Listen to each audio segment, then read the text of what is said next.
પોરબંદરમાં ચોખા અને ખાંડ ભરેલા વહાણમાં આગ લાગી। સુભાષનગર જેટી પાસે લાંગરેલા વહાણમાં આગ લાગી ગઈ।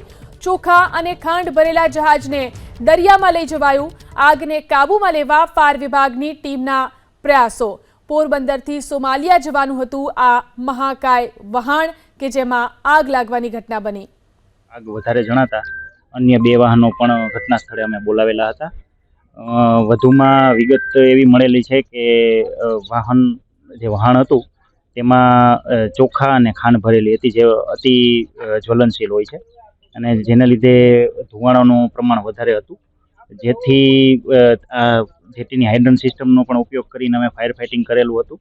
અને વહાણ છે પ્રાથમિક માહિતી મુજબ જામનગરની કોઈ કંપનીનું છે અને સોમાલિયા આસપાસ ક્યાંક અનલોડિંગ કરવા જવાનું હતું આજ બપોર સુધીમાં। પોરબંદરમાં ચોખા અને ખાંડ ભરેલા વહાણમાં આગ લાગી। સુભાષનગર જેટી પાસે લાંગરેલા વહાણમાં આગ લાગી ગઈ। ચોખા અને ખાંડ ભરેલા જહાજને દરિયામાં લઈ જવાયું। આગને કાબૂમાં લેવા ફાયર વિભાગની ટીમના પ્રયાસો।